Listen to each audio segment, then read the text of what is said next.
अलबेले किस्सों की दास्तां के सिलसिले शुरू हुए, बनके कहानियां कहानियां।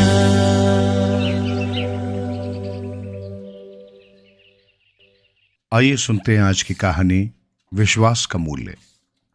बहुत समय पहले की बात है। कंचनपुर पर राजा रणविजय का शासन था। एक दिन उनके दरबार में एक किसान आया। वो देखने में गरीब मालूम पड़ता था।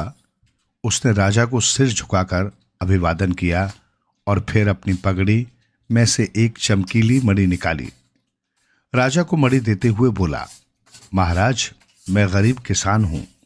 मेहनत मजदूरी करके अपने परिवार का पालन पोषण करता हूं। आज सुबह जब मैं खेतों पर काम करने जा रहा था तो ये मणि मुझे रास्ते में पड़ी हुई मिली। ये बहुत कीमती मणि है।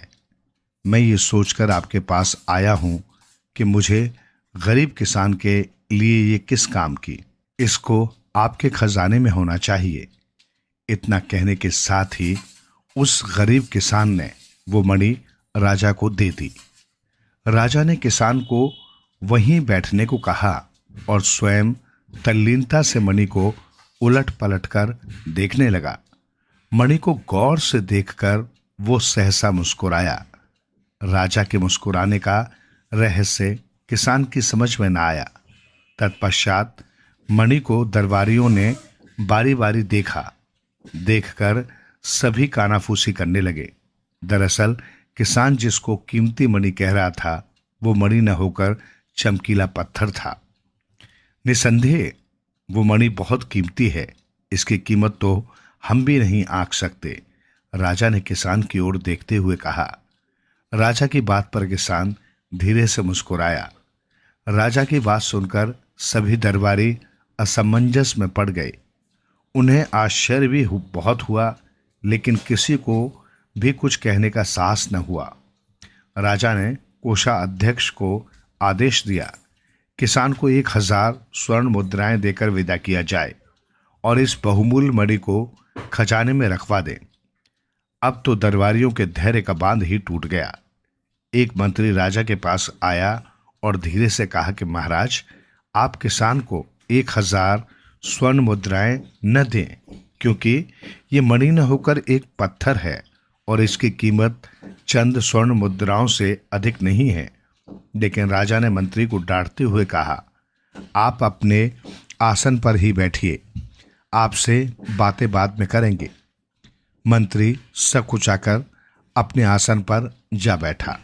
अन्य दरबारी भी सक पका गए। राजा को सही बात बताने की हिम्मत किसी में न हुई। किसान को 1000 स्वर्ण मुद्राएं देकर विदा कर दिया गया। किसान के जाते ही सेनापति ने राजा से कहा, महाराज, मैं कुछ कहना चाहता हूं। हाँ हाँ कहिए, राजा ने निश्चिंत भाव से कहा। महाराज, अभी आपने मणि के बदले में किसान को 1000 स्वर्ण मुद्राएं दी हैं, लेकिन महाराज वो मणि नहीं है, वो एक चमकीला पत्थर है और उसकी कीमत 2-4 स्वर्ण मुद्राओं से अधिक नहीं है। आपको किसान ने ठग लिया है और आप भी आसानी से उसकी बातों में आ गए। किसान बड़ा धूर्त और चतुर व्यक्ति जान पड़ता है। राजा ने गहरी सांस छोड़ते हुए कहा, हाँ सेनापति जी, वो मणि नहीं है, ये मैं जानता हूं, लेकिन किसान धूर्त व्यक्ति नहीं है और ना ही उसने मुझे ठगा है। तो फिर आपने उसे 1000 स्वर्ण मुद्राएं क्यों दी? सेनापति ने आश्चर्य से पूछा। मुद्राएं मैंने उससे मणि के बदले नहीं दी। मणि की असलियत तो मैं उसे देखते ही समझ गया था। मुद्राएं तो मैंने उसके विश्वास को बनाए रखने के लिए दी है, राजा ने कहा। सेनापति ने विस्मय से पूछा, विश्वास को बनाए रखने के लिए? हाँ, वो किसान सचमुच में भोला और सच्चा है। उसे अपने राजा पर अगाध विश्वास एवं श्रद्धा है। वो उसे चमकीले पत्थर को मणि समझकर ही लाया था और वो चाहता था कि वो मणि राजा के पास रहे। अगर सचमुच वो चमकीला पत्थर न होकर मणि ही होती तो उसकी कीमत करोड़ों स्वर्ण मुद्राएं होती, वो किसान भी उसकी कीमत जानता था, फिर भी उसे लोभ न छू सका। उसका राजा के प्रति जो विश्वास था वो सचमुच अनुकरणीय है। स्वर्ण मुद्राएं तो मैंने उसके विश्वास को जीवित रखने के लिए दी हैं। हमने विश्वास का सौदा किया है और ये सौदा घाटे का हरगिज नहीं है। राजा ने आत्मविश्वास से कहा। सेनापति राजा द्वारा किसान को स्वर्ण मुद्राएं देने के रहस्य को समझ गया। दरबारी भी राजा की जय जयकार करने लगे। आइए सुनते हैं आज की कहानी, सच्ची शिक्षा। एक समय की बात है, किसी जंगल में एक साधु महात्मा का आश्रम था। जंगल के बीचों बीच आश्रम बहुत ही रमणीय एवं मन को शांति प्रदान करने वाला था। साधु महात्मा उस आश्रम में अपने शिष्यों को विविध विषय आदि पर शिक्षा प्रदान किया करते थे। सभी विद्यार्थी उन साधु महात्मा की बहुत इज्जत करते थे एवं उन महात्मा की चर्चा दूर दूर के राज्यों में होती थी। एक दिन दो युवक उन महात्मा के पास आए और उनका शिष्य बनने की इच्छा व्यक्त की। युवक अच्छे कुल और परिवार से थे और वो दोनों भी उन महात्मा की चर्चा सुनकर उनसे शिक्षा प्राप्त करने हेतु आश्रम पहुंचे थे। महात्मा ने सोचा कि इन्हें शिष्य के रूप में स्वीकार करने से पहले इनकी छोटी सी कसौटी की जाए, और उन्होंने उन दोनों से आश्रम के एक कमरे में रखे दो मिट्टी के कबूतर लाने को कहा। दोनों कबूतर बहुत ही सुंदर थे तथा उन पर विशिष्ट प्रकार की कलाकृति की गई थी, जिससे वे बेहद चमक रहे थे। महात्मा ने एक एक कबूतर दोनों युवकों के हाथ में दिए और उनसे कहा कि आपको आपके हाथ में दिए हुए कबूतर की गर्दन तोड़नी है। युवकों को लगा ये तो बहुत ही सरल काम है और इससे क्या शिक्षा हासिल होगी और इससे गुरुजी क्या कसौटी करेंगे, किंतु गुरुजी ने उनके सामने एक शर्त रखी। महात्मा ने कहा कि आपको इन कबूतरों की गर्दन तभी तोड़नी है जब आपको कोई देख न रहा हो। स्मरण रहे, यदि आपको इनकी गर्दन तोड़ते हुए किसी ने देख लिया तो आप परीक्षा में निष्फल हो जाओगे। जैसे ही आप गर्दन तोड़ लो, मेरे पास आप चले आना। दोनों युवकों को लगा ये तो बहुत ही सीधा साधा और सरल काम है और दोनों आश्रम से बाहर की ओर चल पड़े। एक युवक आश्रम से थोड़ी दूर गया और उसने देखा कि यहां कोई देख ही नहीं रहा, दूर दूर तक कोई दिखाई नहीं दे रहा, तो मैं गर्दन तोड़ देता हूं और गुरुजी से जाकर ये बात तुरंत कहता हूं। दूसरा युवक हाथ में उस कबूतर की कलाकृति को लिए दूर जंगल में चला गया। जब वो एक घने जंगल में पहुंच गया तो एक पेड़ के नीचे बैठा और कबूतर की गर्दन तोड़ने का फैसला लिया। किंतु जैसे ही वो गर्दन तोड़ने वाला था, उसकी नजर उस पेड़ पर बैठे एक पक्षी पर पड़ी। तो उसने सोचा कि अगर मैं यहां गर्दन तोड़ दूंगा तो यह पक्षी मुझे देख रहा है, मुझे कोई और तरीका अपनाना होगा। कुछ विचार करने के बाद वो युवक पास की झाड़ियों में जाकर छिप गया।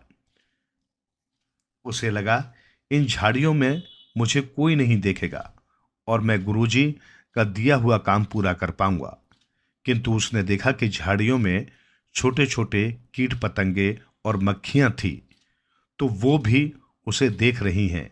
ये सोचकर वो झाड़ियों में भी कबूतर की गर्दन नहीं तोड़ पाया। कुछ समय विचार करने के पश्चात उसे एक उपाय सूझा। उसने एक गड्ढा खोदा और उस गड्ढे में बैठ गया। अब उसे लगा कि मुझे कोई नहीं देख रहा है, तो उसने उस कबूतर की कलाकृति की गर्दन तोड़ने का फैसला किया। किंतु उसे एक विचार आया कि अगर मैं इस कलाकृति की गर्दन तोड़ दूंगा तो इस कलाकृति में जो आंखें बनी हैं वो मुझे देख रही हैं, और यही सोचकर उसने उस कलाकृति पर एक कपड़ा डाल दिया। और जैसे ही वो उसकी गर्दन तोड़ने को हुआ, उसे एक और ख्याल आया कि मेरी आंखें तो मुझे देख रही हैं इस कबूतर की गर्दन तोड़ते हुए, तो उसने अपनी आंखें बंद कर ली। अब युवक को न ही कलाकृति की आंखें देख रही हैं, न उसकी खुद की आंखें उसे देख रही हैं, और वो जैसे ही गर्दन तोड़ने को हुआ, मानो उसके अंदर से आवाज उठी कि अरे, मैं तो देख रहा हूं। और वो आवाज उसके हृदय की थी कि मैं तो देख रहा हूं। अब वो युवक पूर्णतः समझ गया कि गुरुजी की कसौटी किस शिक्षा की तरफ इशारा कर रही है। वो युवक उस कबूतर की कलाकृति को लेकर गुरुजी के पास पहुंचा और उनसे कहा, क्षमा कीजिए गुरुजी, मैं आपकी दी हुई कसौटी पूरी नहीं कर पाया, क्योंकि हर समय कोई न कोई मुझे देख ही रहा था। अंत में मुझे आभास हुआ कि अगर बाहरी दुनिया मुझे नहीं देख रही तो मेरे भीतर बैठी हुई अंतरात्मा तो मुझे हमेशा देख रही है। इसी कारणवश गुरुजी, मैं आपकी कसौटी पूरी नहीं कर पाया। इस बात के लिए मैं आपसे क्षमा प्रार्थी हूं। गुरुजी ने कहा, हे नवयुवक, तुम इस कसौटी में असफल नहीं किंतु पूर्णतः सफल हुए हो। और यही शिक्षा इस कसौटी के माध्यम से मैं आप दोनों को देना चाहता था। हर एक मनुष्य को ये स्मरण रखना चाहिए कि हमारी हर एक क्रिया और कर्म पर परमात्मा की नजर है। कोई भी कार्य उस अपार शक्ति से छुपा हुआ नहीं है। इसलिए कोई भी कार्य अगर इस बात को ध्यान में रखकर किया जाएगा तो अनुचित कार्य करने से पहले हमारे कदम स्वयं रुक जाएंगे।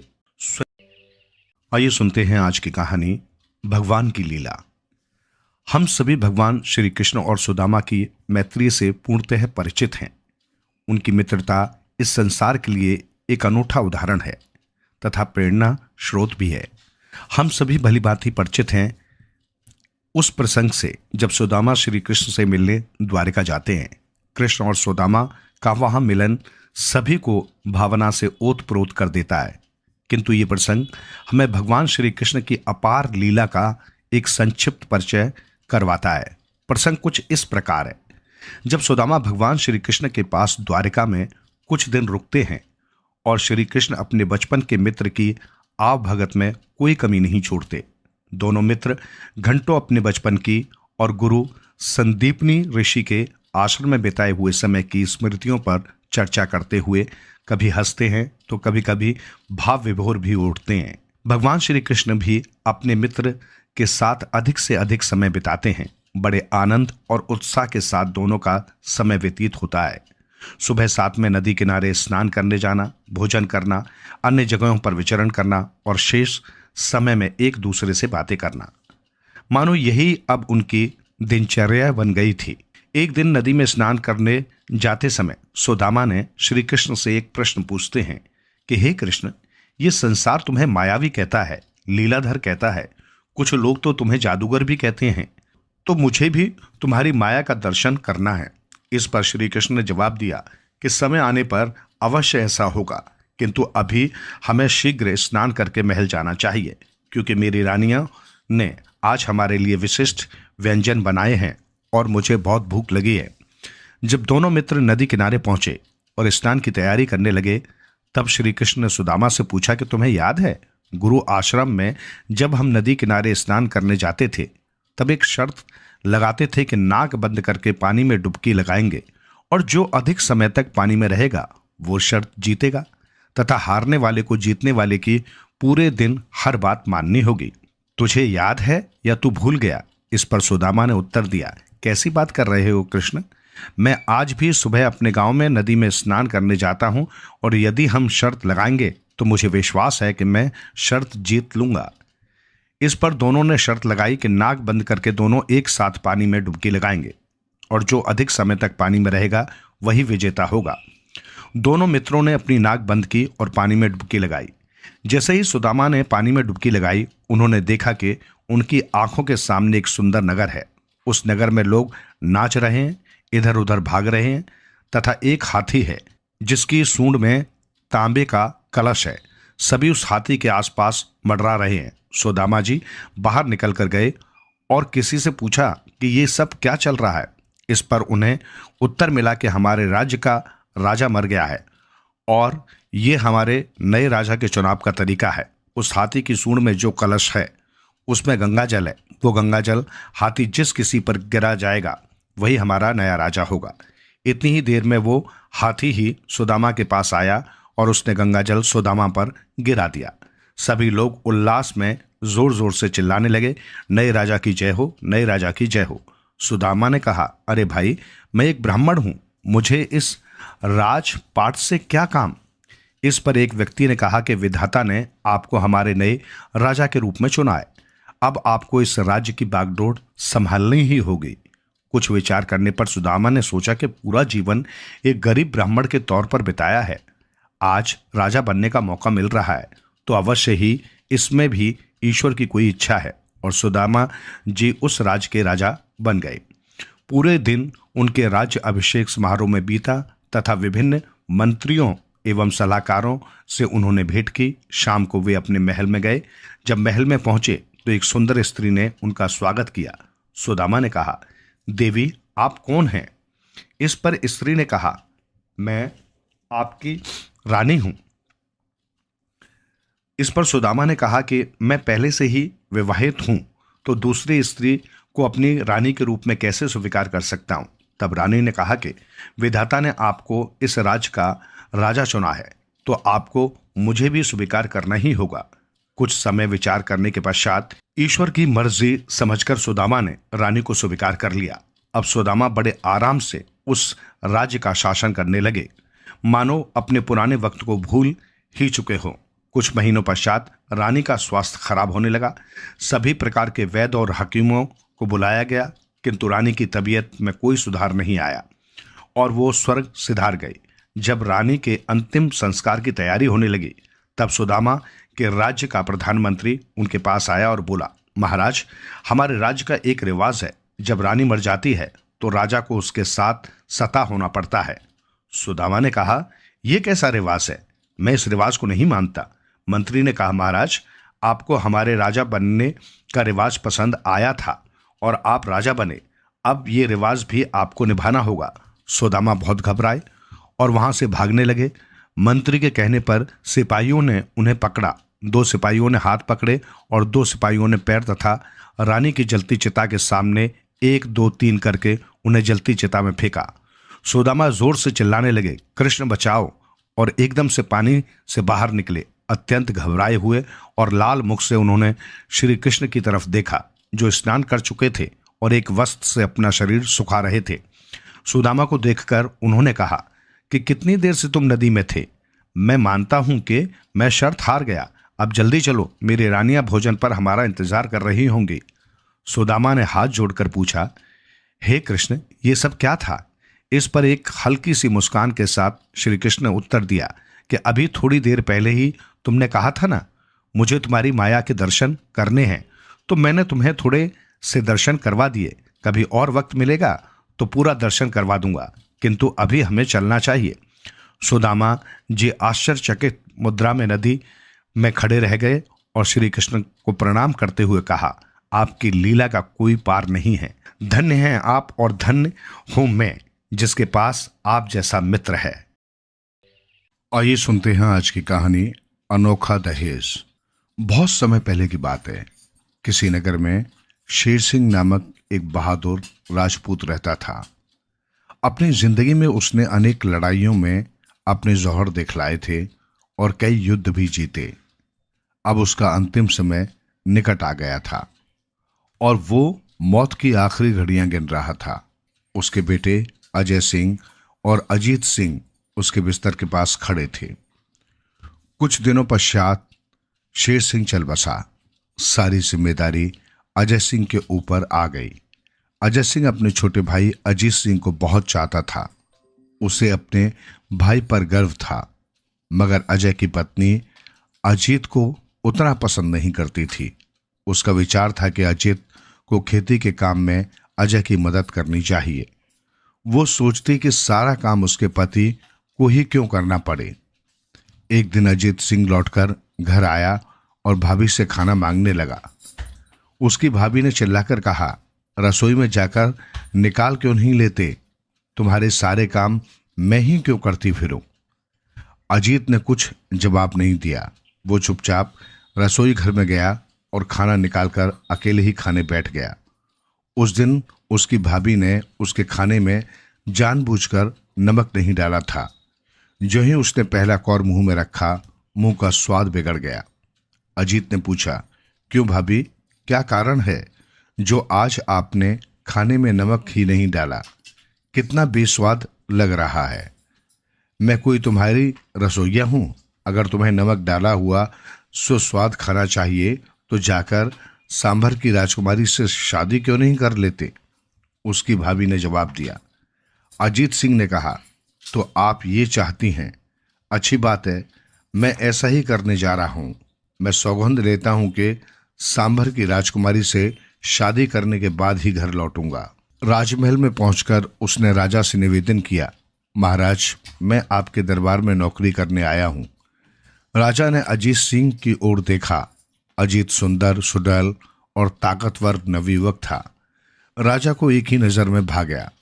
अजीत के बोलने चालने का ढंग भी सभ्य और शिष्ट था। राजा ने उसे अपना अंगरक्षक नियुक्त कर लिया और रहने के लिए महल के पास ही एक मकान भी दे दिया। नौकरी पाकर अजीत बहुत प्रसन्न था। एक दिन सांभर का राजा ढेर सारे लोगों को साथ लेकर शिकार खेलने निकला। घोड़े पर सवार वो इतनी तेजी से चला कि अजीत सिंह के अलावा और कोई भी उसके साथ न दे सका। राजा और अजीत तरह तरह के जानवरों का पीछा करते हुए जंगल में बहुत दूर निकल गए। अब तक राजा बहुत थक गया था। वो सुस्ताने के लिए एक पेड़ के नीचे बैठ गया। थोड़ी ही देर में उसे नींद आ गई।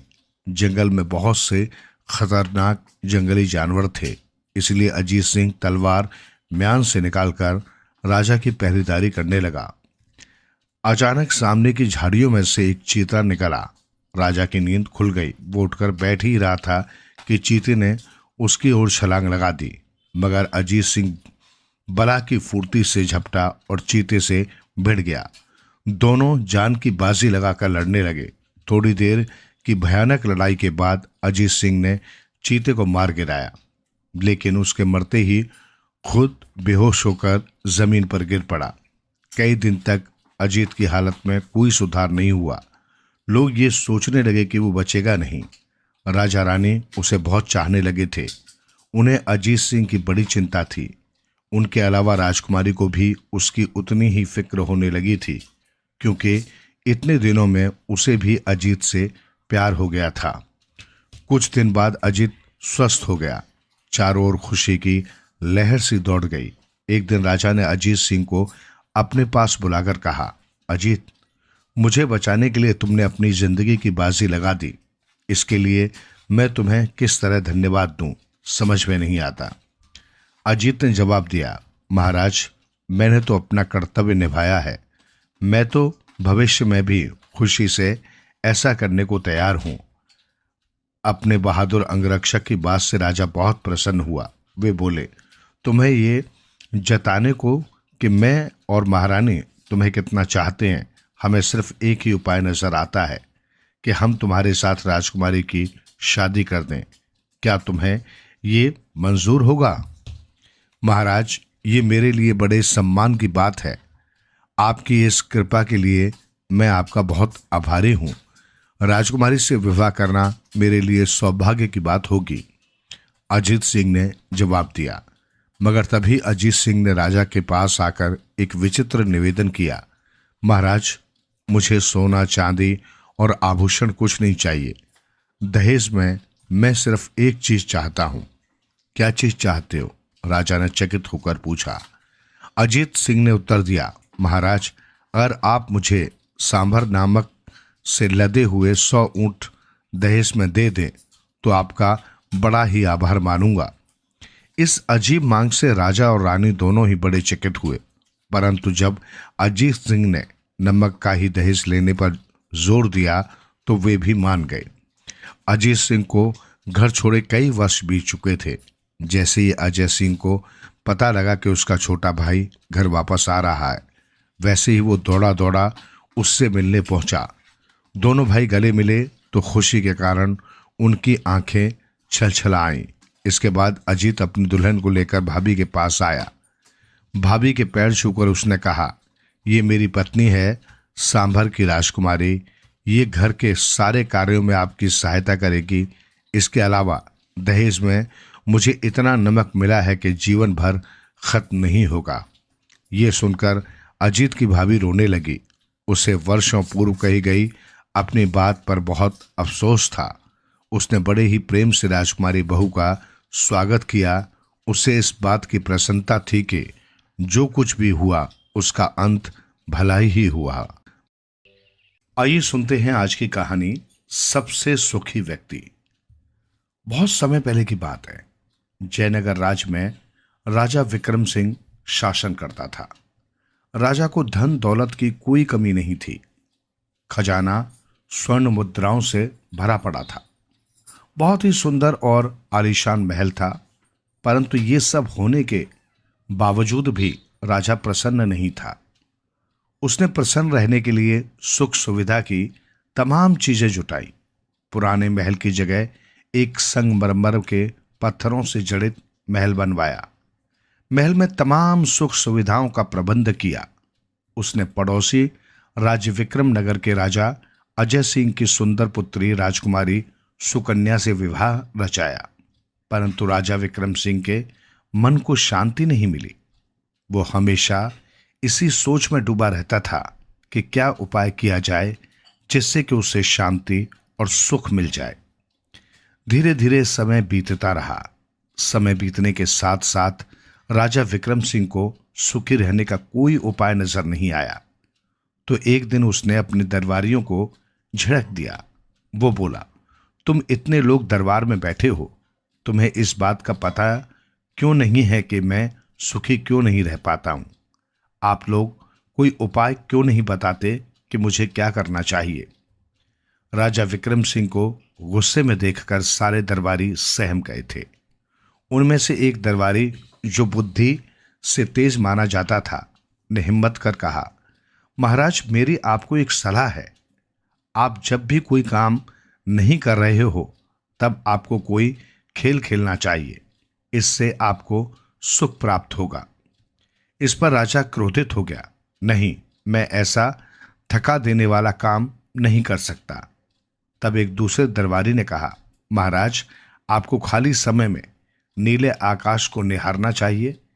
इससे आपके दिल को शांति मिलेगी। दरबारी के सुझाव पर तो विक्रम सिंह उबल ही पड़ा। वो गुस्से से चिल्लाया, नहीं, मैं जब भी आकाश की तरफ देखता हूं मुझे चंद्रमा और तारे नजर आते हैं।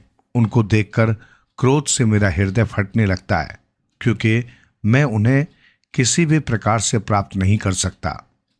राजा का क्रोध भरा उत्तर सुनकर सब दरबारियों में मौन छा गया। जब काफी देर तक चुप्पी छाई रही तो एक बुजुर्ग दरबारी ने कहा, महाराज, संगीत के बारे में आप क्या सोचते हैं? संगीत दुखी व्यक्ति को राहत देता है। वो मनुष्य को प्रसन्न कर देता है। हम आपको प्रतिदिन उत्तम कोटि का मनोहारी संगीत सुनाएंगे। दरबारियों का सुझाव सुनकर राजा विक्रम सिंह तैश में आकर खड़ा हो गया। क्या तुम लोग मुझे दिन रात संगीत सुनाकर पागल करना चाहते हो? क्या एकदम मूर्खों जैसी बातें कर रहे हो? फिर राजा दरबार से उठकर अपने आराम कक्ष में चला गया। राजा विक्रम सिंह के दरबार से चले जाने के बाद अधिकतर दरबारी भी उठकर बाहर चले गए, परंतु विनयपाल नामक एक दरबारी वहीं बैठा कुछ सोचता रहा। काफी देर सोच विचार के बाद वो राजा विक्रम सिंह के आराम कक्ष में गया। वहां जाकर उसने कहा, महाराज, मुझे एक उपाय सूझा है। अगर आप वो काम कर लें तो आप अवश्य ही सुखी रहने लगेंगे। राजा विक्रम सिंह ने उत्सुक होकर पूछा, जल्दी बताओ, क्या उपाय है? मैं किसी भी तरह सुखी रहना चाहता हूं। बहुत ही सरल उपाय है महाराज। आप अपने राज्य में एक सुखी व्यक्ति की तलाश करवाकर उसकी कमीज उतरवाकर स्वयं पहन लें। इससे उस व्यक्ति का सारा सुख आप में प्रविष्ट हो जाएगा। उस दरबारी का ये उपाय राजा विक्रम सिंह को बहुत पसंद आया। उसने उसी समय सेनापति को आदेश देकर राज्य की हर दिशा में सुखी व्यक्ति की तलाश में सैनिकों को दौड़ा दिया। सैनिक कई दिनों तक ऐसे व्यक्ति को तलाशते रहे जो पूर्ण रूप से सुखी हो, परंतु उन्हें कामयाबी नहीं मिली। अंत में कई दिनों की खाक छानने के बाद एक छोटे से गांव में एक व्यक्ति मिला। वो एक छोटी सी टूटी हुई झोंपड़ी के सामने बैठे मुस्कुराता हुआ गाना गा रहा था। पूछने पर उसने सैनिकों को बताया कि वो दुनिया का सबसे सुखी व्यक्ति है। सैनिकों ने उसे साथ चलने और राजा को भी अपने सुख का राज बताने को कहा। कई दिनों की यात्रा के बाद सैनिक उस व्यक्ति को लेकर राजधानी पहुंचे। वहां पहुंचकर उन्होंने इस बारे में राजा को सूचना दी। ये समाचार पाते ही राजा व्याकुल हो उठा। वो मन ही मन बुदबुदाया, अब मैं सबसे सुखी व्यक्ति बन जाऊंगा। उसने तुरंत सैनिकों को आदेश दिया कि वे उस व्यक्ति को अंदर ले आए। राजा ने पहले ही अपनी कमीज उतार ली, जिससे वो उस व्यक्ति की कमीज को तुरंत पहन सके। तभी द्वार खुला और वो व्यक्ति उसमें प्रविष्ट हुआ। राजा ने कहा, आओ दोस्त, जरा अपनी कमीज उतारकर मुझे दो। इस पर वो व्यक्ति मुस्कुराया और राजा के पास खड़ा हो गया। हाय, ये क्या? राजा ने उसे देखा तो वो आश्चर्य में पड़ गया। दुनिया के सबसे सुखी व्यक्ति के तन पर कोई कमीज ही नहीं थी। वो निहायत गरीबी और अभाव में भी खुश था। अब राजा की समझ में आ गया कि सुखी होने के लिए धन दौलत और वैभव की जरूरत नहीं होती।